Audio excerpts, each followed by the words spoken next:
Hello. Welcome all, welcome to books study. हमने पिछली video में बात करी थी क्लास 8 की आईसीएसई सिलेबस की हिस्ट्री सिविक्स का chapter number 7 traders to ruler. पहला पार्ट उसका ऑलरेडी अपलोड हो चुका है हमारे चैनल पे। जिस किसी ने भी हमारे चैनल को सब्सक्राइब ना किया हो वो हमारे चैनल को सब्सक्राइब करे और बेल नोटिफिकेशन को इनेबल कर लें। और अगर आपको हमारी वीडियोस पसंद आ रही हो तो हमारी वीडियोस को लाइक करें और अपने दोस्तों के साथ शेयर करें और ज़्यादा से ज़्यादा लोगों को इसकी जानकारी दें। तो पहला पार्ट ऑलरेडी अपलोड हो चुका है, अगर आपने ना देखा हो तो पहले पहला पार्ट हमारा देख लें और हम आज पार्ट 2 पे बात करते हैं और उसके आगे से पढ़ते हैं, देखते हैं कि हमने इससे पहले क्या पढ़ा था। तो हमने इससे पहले पढ़ा था कि ब्रिटिशर्स इंडिया में आए थे ट्रेड करने। उनका मकसद था बेसिकली ट्रेड करना, लेकिन वो धीरे धीरे ट्रेडर्स तो थे, लेकिन ट्रेडर से वो धीरे धीरे अपने आप को उन्होंने रूलर्स में कन्वर्ट कर लिया। वो इंडिया पे कब्जा करना चाहते थे। क्या क्या फैक्टर्स थे, क्यों वो चाहते थे कि वो रूलर्स बन जाए, तो उन फैक्टर्स को भी हमने डिस्कस करा था। आज हम उसी के आगे की बात करते हैं। आज हम बात करते हैं conquest of Bengal.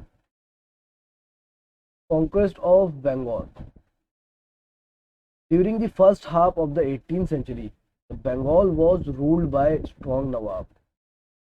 18th century का जो आधा हाफ था, पहला हाफ, तब बंगाल को कौन रूल करता था? तो वहां पे नवाब्स थे, तो नवाब्स बंगाल को रूल करते थे। They exercise strong control over the British trader and did not allow them to misuse the privileges granted to them.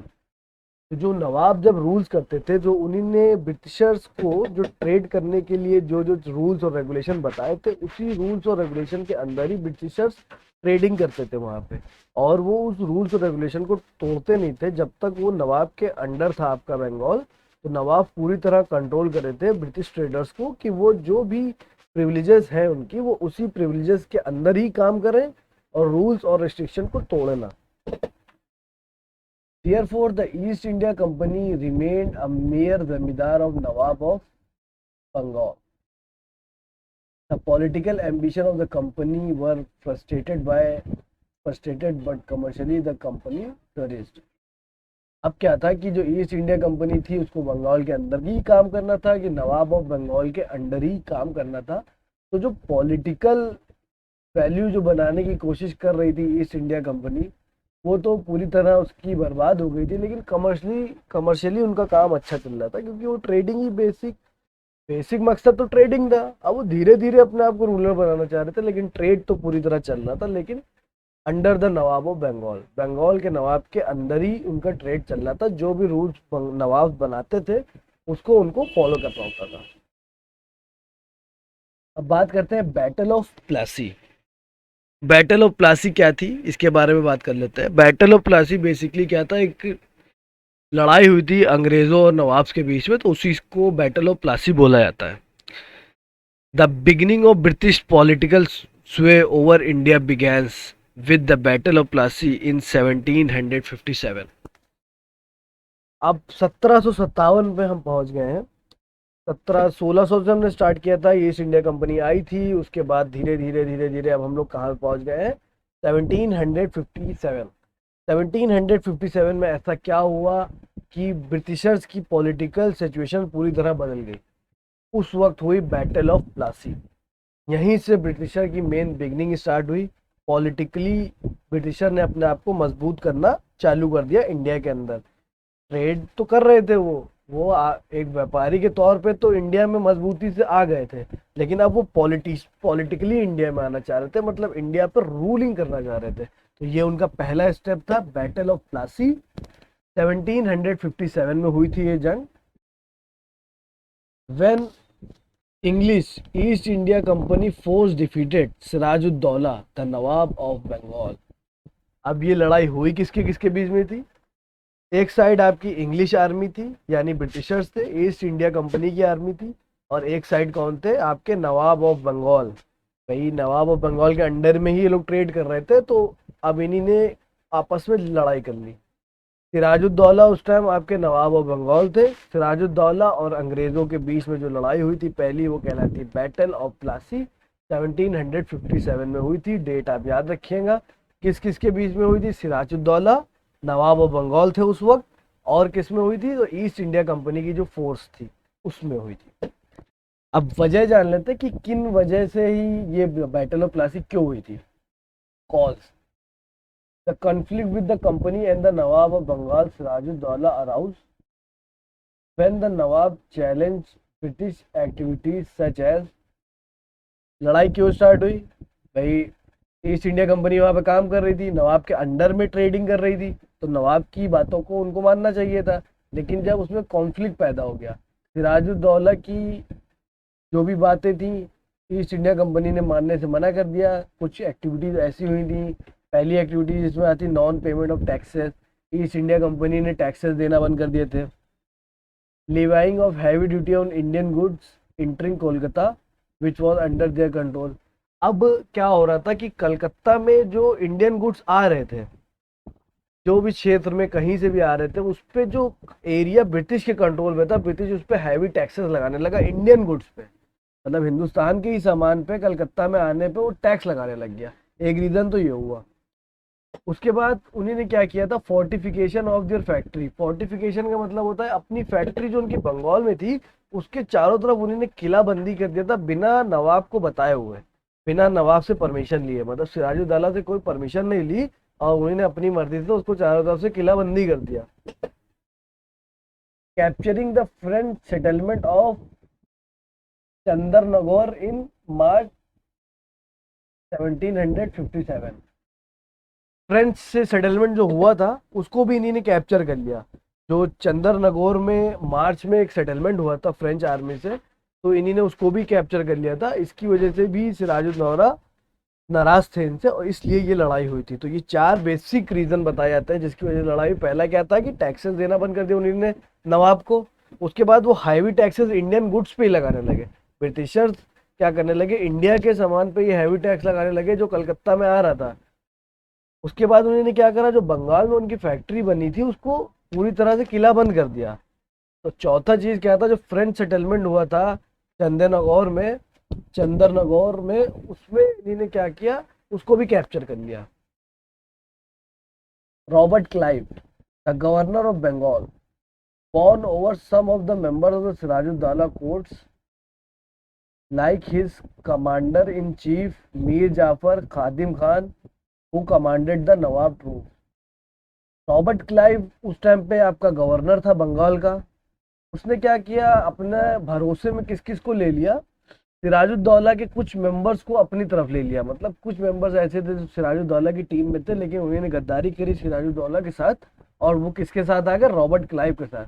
तो कौन कौन थे जो रॉबर्ट क्लाइव के साथ आ गए, Mir Jafar and Khadim Khan who commanded the nawab too. मतलब आपका कमांडर इन चीफ जो था मीर जाफर वो, और खादिम खान जो नवाब के ट्रूप्स को हैंडल कर रहा था, मतलब नवाब की आर्मी को हैंडल कर रहा था, वो दोनों रॉबर्ट क्लाइव के सपोर्ट में आ गए। उन्हीं ने नवाब से गद्दारी कर दी, दोनों ने, मीर जाफर और खादिम खान ने।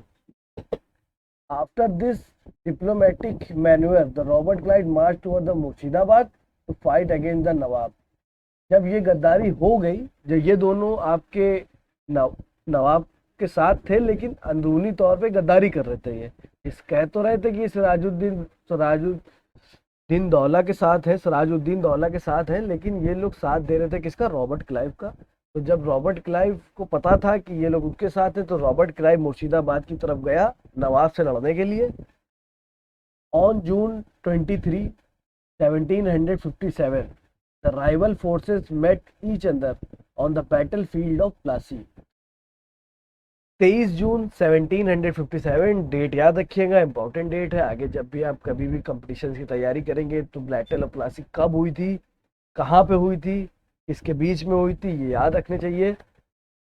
जून 23, 1757 बैटल ऑफ प्लासी कहाँ हुई थी, बैटल फील्ड थी जिसका नाम था Plassey. The battle field of Plassey पे दोनों फोर्सेस आपस में आमने सामने आई थी, वहां पे लड़ाई हुई थी। Major part of Nawab army led by the traitors. बड़ा ही नवाब की जो आर्मी थी उसका एक बड़ा हिस्सा गद्दारों के पास था। कौन थे गद्दार, आपके मीर जाफर और खादिम, वो लेड कर रहे थे। तो उन्हीं ने क्या करा, did not take part in the fighting and the Nawab was forced to flee. तो अब जब बड़ा हिस्सा, एक आपकी आर्मी का बड़ा हिस्सा गद्दारों के हाथ में था, वो आपके वजीर थे दोनों, और वो दोनों मिल गए आपके रॉबर्ट क्लाइव से, तो अब आपकी आर्मी कितनी सी बची, जरा सी बची। तो उन लोगों ने जो बड़े हिस्सा था उसने लड़ाई करने से मना कर दिया, तो छोटा हिस्सा था वो लड़ रहा था, उसमें फिर नवाब को वहां से भागना पड़ा। He was capture and put to death by Mir Jafar sons Miran. फिर नवाब को पकड़ लिया गया और नवाब को सजाए मौत दी गई। किसने सजाए मौत दी थी? जो मीर जाफर था उसके लड़का था मीरान, उसने उनको मौत की सजा दी, उनको मार दिया जान से। मीर जाफर का सन था मीरान। मीर जाफर कौन था? नवाब का कमांडर था, यानी कह सकते हैं सेनापति था वो, और उसी ने नवाब से गद्दारी करी। Mir Jafar was proclaim as the next Nawab of Bengal. अब ये मेन रीजन है कि उसने सिराजुद्दौला से क्यों गद्दारी करी, क्योंकि ब्रिटिशर्स ने कहा, यानी रॉबर्ट क्लाइव ने कहा कि तुम अगर मेरा साथ दोगे तो तुम्हें हम नवाब बनाएंगे बंगाल का नया। और वही हुआ, उसने अंग्रेजों का साथ दिया और अंग्रेजों के साथ देने की वजह से सिराजुद्दौला को मरवा दिया। सिराजुद्दौला रास्ते से हट गए और उसको नया नवाब बना दिया। किसने बनाया? ब्रिटिशर्स ने, ईस्ट इंडिया कंपनी ने। अब वहां पे अपनी कठपुतली बैठा दी थी। तो ये मीर जाफर नया नवाब बना था। अब ये किसके रहमो करम पे बना था? ये बना था रॉबर्ट क्लाइव के रहमो करम पे। तो अब ये रॉबर्ट क्लाइव के रहमो करम पे जब बना है तो ये है तो नवाब, लेकिन काम किसके कहने पे करेगा? काम करेगा रॉबर्ट क्लाइव के। तो इनडायरेक्टली पावर अब किसके हाथ में है? रॉबर्ट क्लाइव के हाथ में। तो रॉबर्ट क्लाइव जो चाहेगा बंगाल में वैसा कराएगा, क्योंकि अब उसने एक कठपुतली वहां पे बैठा दिया है जिसका नाम था मीर जाफर। अब इस लड़ाई का रिजल्ट क्या हुआ, अब हम लोग ये भी देखते हैं। Mir Jafar gave the East India Company the right to free trade in Bengal, Bihar, in Orissa. अब जब मीर जाफर को उन्होंने अपना कठपुतली बना दिया तो उससे सारे काम करवाएंगे। तो मीर जाफर ने पहला काम क्या किया? मीर जाफर ने ईस्ट इंडिया कंपनी को सारे राइट दे दिए ट्रेड करने के। फ्री ट्रेड करे वो बंगाल में, बिहार में और उड़ीसा में। फ्री ट्रेड का मतलब जो टैक्सेस हो रहे थे वो टैक्सेस अब उनको नहीं देने। अब टैक्सेस वो क्यों देंगे भाई, जब अपना ही आदमी बैठ गया वहां पे, वो नहीं ले रहा उनसे टैक्सेस। दूसरा काम, company got zamindari of 24 Parganas near Kolkata. Calcutta के करीबी 24 परगनास थे। तो मतलब परगनास कह सकते हैं आप, गांव कह सकते हैं, या छोटे छोटे शहर होते हैं, उनकी जमींदारी ले ली। किसने ले ली? कंपनी ने। किससे? मीर जाफर के थ्रू। मीर जाफर ने उनको दे दी जमींदारी, तो उनको 24 परगनास की जमींदारी मिल गई। अब उनका लैंड और बढ़ गया, मतलब उनका रूल और बढ़ गया। तो ब्रिटिशर्स का एरिया और बढ़ गया, 24 परगनास और मिल गए उनको। तो पहले छोटे एरिया पे कर रहे थे, अब 24, मान लो 24 गांव और अंदर आ गया, 24 शहर और अंदर आ गए उनके। तो क्या, उनका एरिया और बढ़ गया। The company and its official were given over 300 lakh rupees by the Mir Jafar. अब देखिए, कंपनी ने 300 लाख रुपीज भी लिए। इससे? मीर जाफर से, क्योंकि वो हारे थे। कौन हारा था? नवाब, बंगाल का नवाब हारा था। तो कंपनी ने मीर जाफर को नवाब बनाया और उससे कहा कि तुम हमको 300 लाख रुपीज दोगे। तो मीर जाफर ने कंपनी को 300 लाख रुपीज भी दिए। उस जमाने में 300 लाख बहुत होता था। Thus, the Battle of Plassey opened the doors for the British mastery over Bengal and eventually the whole of India. अब यही जो बैटल ऑफ प्लासी थी, इसने दरवाजे खोल दिए ब्रिटिशर्स के लिए। ब्रिटिशर्स ने देखा कि जब वो बैटल ऑफ प्लासी जीत गए हैं, बंगाल पर उनका राज हो गया है, तो वो धीरे धीरे पूरे इंडिया पे भी राज कर सकते हैं। और उन्होंने ऐसे ही करा। धीरे धीरे उन्होंने अपने कदम बढ़ाए और इंडिया पे राज करने के लिए आगे बढ़े, और धीरे धीरे इंडिया पे भी राज कर लिया। अब हम देखेंगे कैसे वो आगे बढ़े। Battle of Plassey, I hope so आप सबको समझ में आ गई होगी बैटल ऑफ प्लासी क्या थी। बैटल ऑफ प्लासी ब्रिटिशर्स की पहली जंग थी आपकी। मान लेते कि पहली लड़ाई थी जिससे वो इंडिया को कॉन्कर कर रहे थे, इंडिया पे कब्जा पाने की कोशिश थी। पहली लड़ाई थी ये। सिराजुद्दौला नवाब थे इंडिया बंगाल के उस टाइम, उनके और अंग्रेजों के बीच में हुई थी। और अंग्रेजों ने सिराजुद्दौला को हरा दिया था। क्यों हरा दिया था? क्योंकि सिराजुद्दौला के साथ गद्दारी हुई थी। मीर जाफर जो उनका कमांडर था, या कह सकते हैं आप उनका सेनापति, और खादिम खान जो भी उनके कमांडिंग चीफ थे, उन दोनों ने गद्दारी कर दी थी उनके साथ। क्यों गद्दारी करी थी? क्योंकि अंग्रेजों ने वादा किया था कि मीर जाफर को नया नवाब बनाएंगे। अब हम लोग आगे बढ़ते हैं, आगे देखते हैं क्या था। Battle of Buxar. Battle of Buxar क्या है? अब आपका बैटल ऑफ प्लासी हो गई, इसके बाद हुई battle of Buxar. After the Battle of Plassey, the East India Company did not remain merely a trading company. It became a political force to reckon within Bengal. अब जब बैटल ऑफ प्लासी अंग्रेजों ने जीत ली, मतलब ईस्ट इंडिया कंपनी ने battle of Plassey जीत ली, तो अब वो सिर्फ ट्रेडिंग कंपनी नहीं रहे, आए तो थे ट्रेडिंग करने, लेकिन अब उनकी पॉलिटिकल पावर्स भी बढ़ने लगी बंगाल के अंदर, तो अब उनकी भूख और बढ़ने लगी. However, Mir Jafar, the new Nawab of Bengal, failed to meet the monetary demands of the company and was forced to abdicate in favor of his son-in-law. अब क्या हुआ कि जो मीर जाफर था, आया था कंपनी ने उसको, अपना बंदा हम बढ़ा देंगे और सारे काम इससे कराते रहेंगे, लेकिन धीरे धीरे धीरे धीरे वो इतना दबाव डालने लगे मीर जाफर के ऊपर कि मीर जाफर भी कंपनी की सारी डिमांड पूरी नहीं कर पा रहा था, वो फेल हो गया उसमें. Mir Jafar, the new Nawab of Bengal, failed to meet the monetary demands of the company and forced to abdicate in favor of his son-in-law, Mir Qasim. अब कंपनी की जब वो डिमांड नहीं कर पा रहा था, तो कंपनी ने कहा कि तुम गद्दी छोड़ो, अब तुम्हारा जो दामाद है यानी son in law Mir Kasim, उसको दी जाएगी. Mir Kasim granted the company the zamindari of the district Burdwan, Midnapore, Chittagong. तो मीर कासिम ने क्या किया कि मीर कासिम ने कंपनी को, ईस्ट इंडिया कंपनी को जमींदारी दे दी कुछ डिस्ट्रिक्ट की, यानी कुछ ज़िलों की. कौन कौन से ज़िले थे वो? बर्दवान, मिडनापुर और चिटागोंग.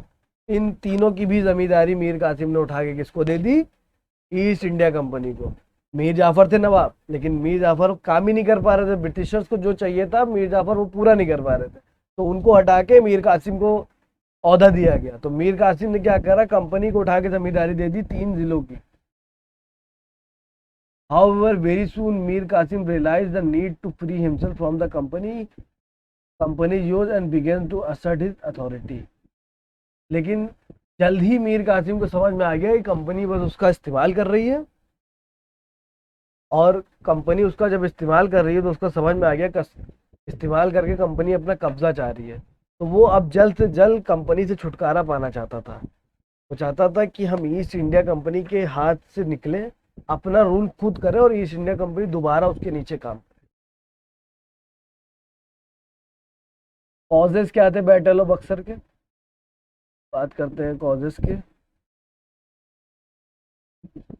तो ये वही लड़ाई होगी इसके बाद जो जंग हुई है ना, बैटल ऑफ बक्सर. बेसिकली क्या है, अब मीर कासिम, मीर जाफर, ये सब लोग ब्रिटिशर्स के लिए काम कर रहे थे, लेकिन अब धीरे धीरे उनको रियलाइज हो रहा था कि ब्रिटिशर्स हम पे अत्याचार कर रहे हैं, हमसे बहुत से ऐसे काम करा रहे हैं, धीरे धीरे वो हमारी पूरी पावर्स को ख़त्म कर रहे हैं और वो अपना पावर करना चाह रहे हैं. तो उसी से ही बैटल ऑफ बक्सर का जन्म हुआ.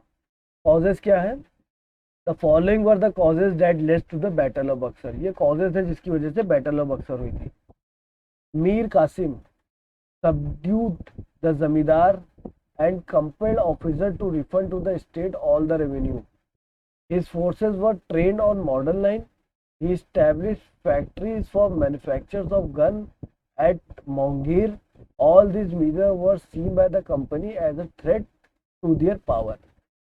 अब क्या हुआ था, मीर कासिम ने क्या करा, जमींदार थे जो वहाँ पे, उनसे बातचीत शुरू करी, उनको रिफंड देना चालू करा, उनको रेवेन्यूज देना चालू करे, और उनकी फोर्सेस जो थी, अपनी फोर्सेस जो थी उसने उनको ट्रेनिंग देना चालू करी अलग अलग तरीके से, और एक फैक्ट्री इस्टेब्लिश करी जहाँ पे गन्स बनते थे. फैक्ट्री कहाँ पे उसने इस्टेब्लिश करी थी? मोंगीर में. तो ये सब चीज़ें जो हो रही थी, तो ये ब्रिटिशर्स देख रहे थे. तो ब्रिटिशर्स को लग रहा था कि ये अपनी आर्मी तैयार कर रहा है और स्टेट्स को जो भी रेवेन्यू आ रहा है वो वापस रिफंड कर रहा है, तो ये अपने अपने आप को मजबूत कर रहा है मीर कासिम. तो ब्रिटिशर को ये एक थ्रेट लगा कि ये उनको नुकसान पहुंचा सकता है मीर कासिम.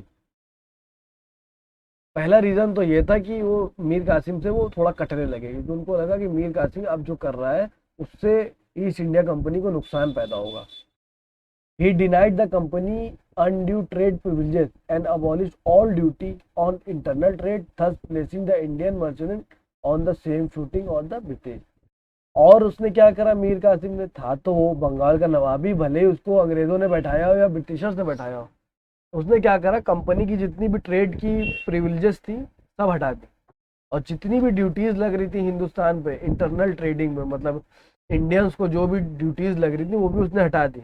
उसने कहा जो ड्यूटीज ब्रिटिशर्स देते हैं वही ड्यूटीज इंडियंस देंगे। दोनों लोग सेम, मर्चेंट तो सेम ही है, चाहे इंडियन मर्चेंट हो चाहे ईस्ट इंडिया कंपनी के मर्चेंट हो, तो दोनों पे टैक्स बराबर लगेगा। जितना ब्रिटिशर्स पे लगता है उतना ही इंडियंस पे लगेगा, इंडियंस पे ज्यादा नहीं लगेगा। ब्रिटिशर्स क्या कर रहे थे, इंडियंस पे ज्यादा लगा रहे थे। तो मीर कासिम ने ये दो चीजें ब्रिटिशर्स को खटकने लगी कि इसकी ये दो हरकतें। The company did not accept this and declare war on Mir Kasim and defeated him in 1763। अब जब कंपनी को ये सब इसकी हरकतें खटकने लगी कि ये अब अपने लोगों का साथ देने लगा था, तो कंपनी ने क्या करा, मीर कासिम पर अटैक कर दिया और उसको हरा दिया 1763 में। बैटल ऑफ बक्सर कब हुई थी, 1763 पे।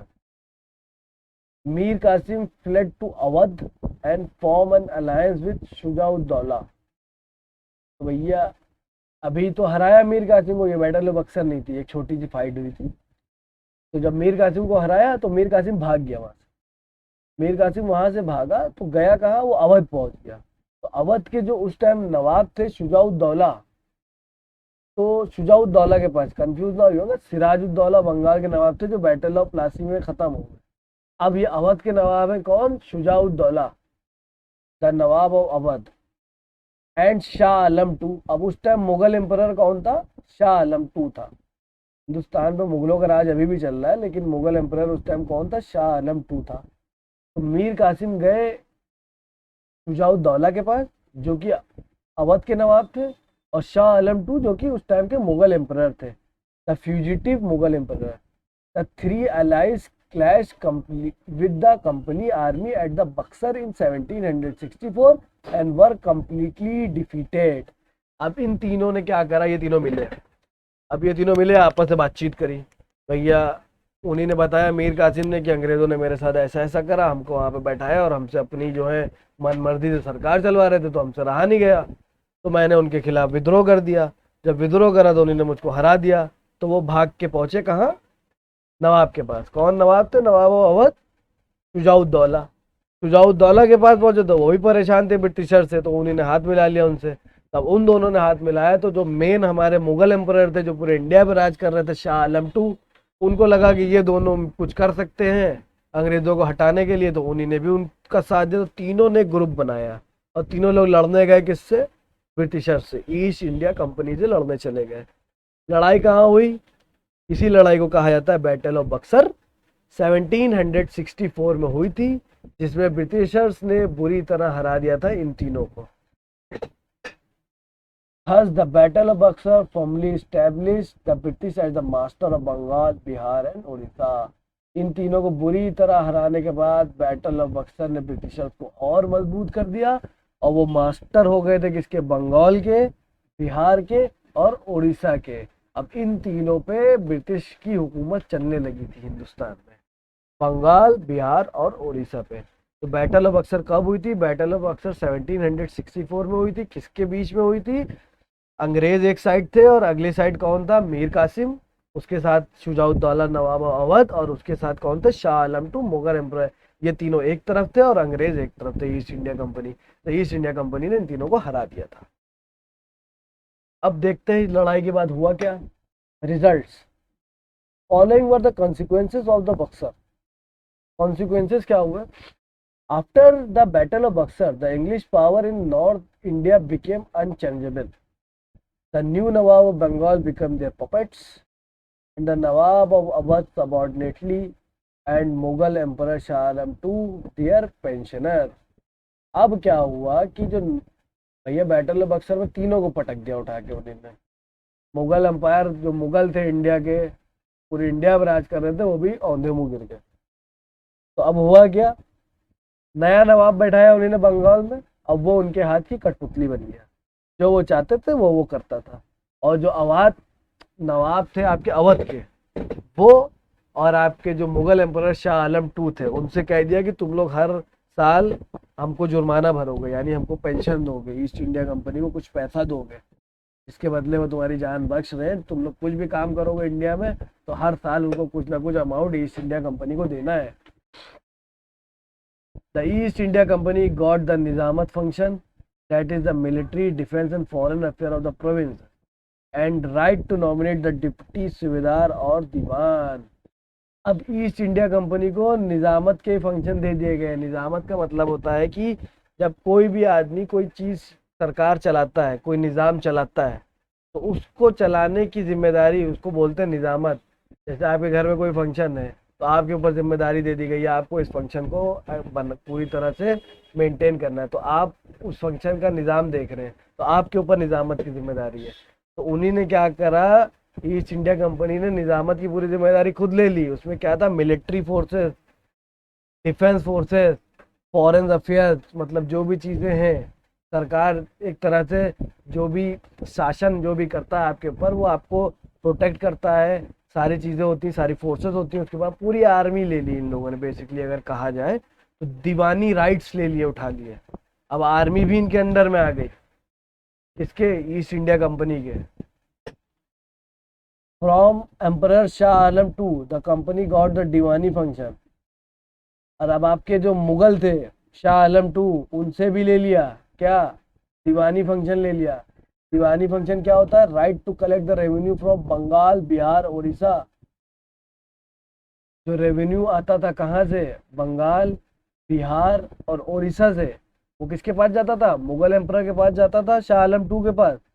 तो अंग्रेजों ने कहा शाह आलम टू से कि आप हमको जो भी रेवेन्यू आता है, अब उसकी राइट्स आप हमको दिए, हम वसूलेंगे जाके। कहाँ से, बंगाल से, बिहार से, उड़ीसा से।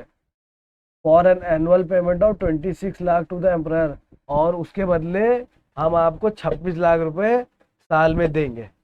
सारा रेवेन्यू हम कलेक्ट करेंगे, अंग्रेजों ने कहा उनसे, जितना भी आएगा, और आपको कितना देंगे, 26 लाख, 26 लाख आपको साल में दे दिया करेंगे। तो दीवानी राइट्स भी ले लिए उनसे। Thus the company got the diwani function from the emperor and nizamat function from the nawab. तो दीवानी राइट्स किससे ले लिए, मुगल एम्परर से, और निजामत किससे ली उन्हीं ने, नवाब ऑफ बंगाल से। नवाब ऑफ बंगाल से ले ली। तो Robert Clive concluded the treaty of Allahabad with Shujauddaula the Nawab of Awadh. अब यहाँ पे एक ट्रीटी हुई थी। ट्रीटी का मतलब होता समझौता, तो उसको बोलते हैं ट्रीटी ऑफ इलाहाबाद। तो ये किसके बीच में हुई थी, रॉबर्ट क्लाइव, शुजाउद्दौला के बीच में हुई थी। तो ये ट्रीटी ऑफ इलाहाबाद थी। अब इस ट्रीटी ऑफ इलाहाबाद में क्या था, by this treaty the Shujauddaula surrender Allahabad. Shujauddaula को इलाहाबाद देना पड़ेगा अंग्रेजों को, and Kora, and agreed to pay 50 lakh. Shujauddaula ने लड़ाई करी मीर कासिम और मुगल एम्परर के साथ मिलके। तो अंग्रेजों ने जो ट्रीटी करी, जो समझौता हुआ, उसमें यह लिखा गया कि नवाब जो है शुजाउद्दौला, उनको अंग्रेजों को देना पड़ेगा क्या, इलाहाबाद एंड कोरा, और 50 लाख रुपए जुर्माना। जो उन्होंने लड़ाई करी है, जिनकी लड़ाई की वजह से जो हरजाना हुआ है, वो हरजाना वो भरेंगे कितना, 50 लाख रुपए। By the second treaty of Allahabad, the Mughal Emperor Shah Alam was taken under the company protection and made to reside at Allahabad, and he was assigned Allahabad and Kora, pleaded by the Nawab in return of the Diwani of Bengal and Orissa। दो treaty हुई यहीं पे। एक तो ये तो treaty हो गई नवाब अवध से, दूसरी ट्रीटी किससे चली, आपकी मुगल एम्परर से। By the second treaty of Allahabad, Mughal emperor Shah Alam जो थे, was taken under the company protection. अब उनको कंपनी प्रोटेक्शन देगी, अब वो कंपनी के प्रोटेक्शन के अंडर में काम करेंगे, जो मुगल एम्परर शाह आलम थे। And made to reside Allahabad, और उनसे कहा कि आप जाके इलाहाबाद में रहिए। He was assign Allahabad and Kora, ceded by the Nawab of Bengal. और जो इलाहाबाद और कोरा उन लोगों ने इनसे ले लिया था, किससे, अवध के नवाब से, शुजाउद्दौला से अंग्रेजों ने जो लिया था इलाहाबाद और कोरा, तो वो उठा के उनको दे दिया। किसको, आपके मुगल एम्परर शाह आलम टू को। किस वजह से उनसे उनको दिया, क्योंकि उनसे क्या लिया था, दीवानी राइट ले लिए थे, किसके, बंगाल के, बिहार के, उड़ीसा के। अब बात को समझिए हुआ क्या। तो ये थी हमारी battle of Buxar. Battle of Buxar हो गई, लड़ाई हुई भाई। एक साइड आपके शुजाउद्दौला अवध के नवाब, Shah Alam two emperor, Mughal emperor India के, और आपका मीर कासिम बंगाल का नवाब। ये तीनों एक साइड और अंग्रेज एक साइड। अंग्रेजों ने पटक के हरा दिया इन लोगों को। तो जब हराया तो इन लोगों से अब क्या हुआ, समझौते साइन हुए, ट्रीटी जिसको बोलते हैं। तो रॉबर्ट क्लाइव था, रॉबर्ट क्लाइव ने एक ट्रीटी साइन करी किसके साथ, आपके नवाब ऑफ अवध शुजाउद्दौला के साथ। और शुजाउद्दौला से कहा इलाहाबाद और कोरा आपको देना पड़ेगा, और आपको 50 लाख रुपए भी एक्स्ट्रा हम लोग को देना पड़ेंगे, आपकी जान बख्श रहे हैं, क्योंकि आपने हमसे लड़ाई करी, आपको वजह से बड़ा नुकसान हुआ। तो वॉर एंडेम्प्टी के नाम पे उन्हीं ने 50 लाख रुपए भी ले लिए उनसे। दूसरी ट्रीटी साइन किससे करी उन्होंने, मुगल एम्परर से करी। कौन था, शाह आलम। शाह आलम से कहा हम आपको प्रोटेक्शन देंगे, आप हमारी प्रोटेक्शन में रहेंगे, और जो इलाहाबाद और जो कोरा अभी हमने शुजाउद्दौला से लिया वो हम आपको दे रहे हैं, और उसके बदले आप हमको क्या देंगे, दीवानी राइट्स। किसके, बंगाल के, बिहार के, उड़ीसा के। दीवानी राइट्स क्या होते हैं, जब कोई सरकार चलाता है तो जैसे मान लो छोटे छोटे राज्य हैं तो उसके अंडर वो काम करते हैं। अभी आपने देखा होगा जीएसटी देते हैं, मतलब हर कोई भी टैक्सेस दिया जाता है सरकार को। जैसे कोई बंगाल में काम हो रहा है या बिहार में काम हो रहा है तो उड़ीसा में काम हो रहा है, तो हमारा जो मेन हेड है हम उसको जो भी रेवेन्यू जो भी हम कमाई आती है उसका कुछ हिस्सा देते हैं, तो वो होते हैं दीवानी राइट्स। तो हर बार हर साल कुछ ना कुछ हिस्सा आता था, तो अंग्रेजों ने कहा अब ये दीवानी राइट्स हम लोग को दो, सारा पैसा हम लोग कलेक्ट करेंगे और तुमको हम साल में एक बार 26 लाख रुपए दे देंगे इसके बदले, और इन तीनों से जितना ही पैसा आएगा वो हमारा, तुमको सिर्फ 26 लाख रुपए देंगे। आई होप सो आपको दोनों लड़ाइयाँ समझ में आ गई होंगे, बैटल ऑफ प्लासी और battle of Buxar. Battle of Plassey से अंग्रेजों ने शुरुआत कर दी थी इंडिया पर रूल करने की, धीरे धीरे वो जीतना चालू कर रहे थे। बैटल ऑफ प्लासी बहुत आराम से जीत गए थे वो। उसके बाद उन्होंने बैटल ऑफ बक्सर में भी बहुत आराम से पटका मुगलों को। अब धीरे धीरे हम लोग और अंग्रेज के बारे में पढ़ेंगे, ब्रिटिश के बारे में और ईस्ट इंडिया कंपनी के बारे में, कैसे कैसे उसने कब्जा किया हमारे देश में। आई होप सो आपको अभी तक की पूरी वीडियो समझ में आ गई होगी। अगर कोई भी दिक्कत या कोई भी समस्या आती है आप कमेंट करें, और अगर हमारे चैनल पर नए हो तो हमारे चैनल को सब्सक्राइब करें और हमारी वीडियोस को लाइक करें। Thanks for watching.